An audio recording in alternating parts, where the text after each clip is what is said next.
Talvez muitos de vocês já tenham escutado sobre mim nas Escrituras Sagradas. Fui um homem simples, mas com o privilégio de vivenciar os feitos grandiosos do Deus de Israel.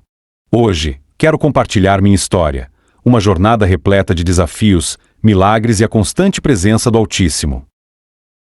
Minha história começa em Tisbe, uma pequena cidade que poucos reconheceriam.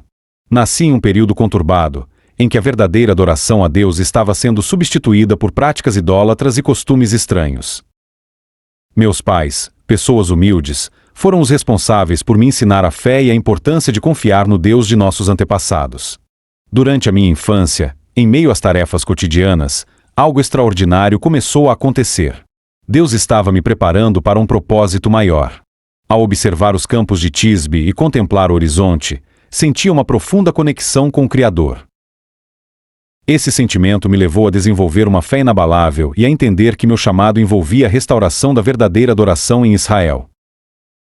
Tisbe era uma cidade modesta e pacata, mas meu coração estava inquieto diante da decadência espiritual de Israel. Naquela época, o rei Acabe e sua esposa Jezabel governavam de forma turbulenta, introduzindo a idolatria e desviando o povo do caminho do Senhor. A influência maligna de Jezabel espalhava-se como uma sombra, conduzindo muitos a adorar falsos deuses.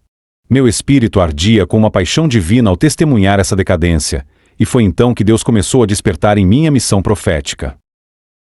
Enquanto a idolatria ganhava espaço em Tisbe e em todo Israel, meu chamado como profeta se fortaleceu.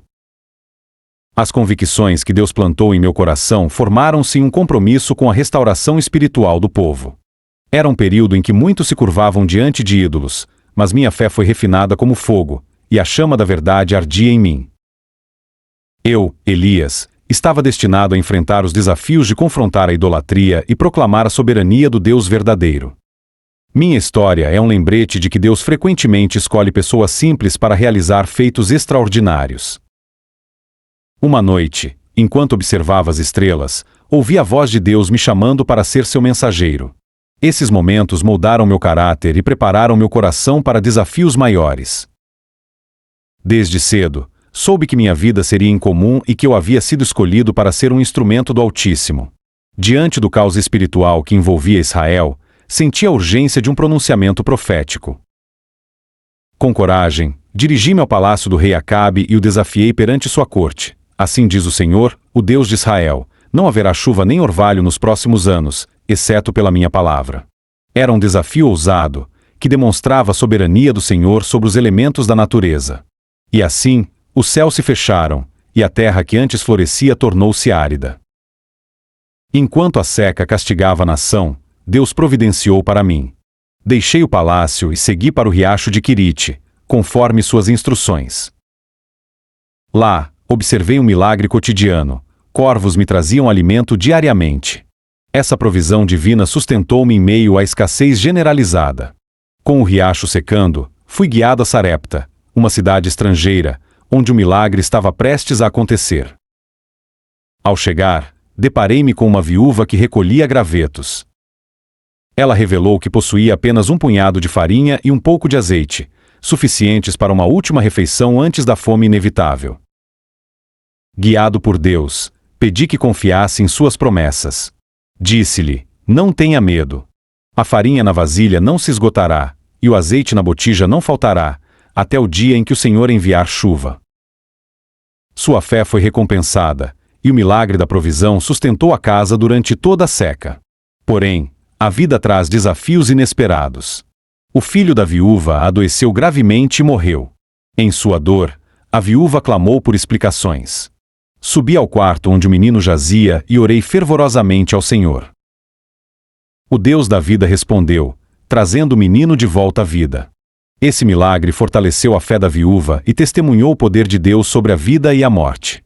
O tempo passou, e chegou o dia do grande confronto no Monte Carmelo. Diante de uma multidão e dos profetas de Baal, desafiei-os a invocar seus deuses.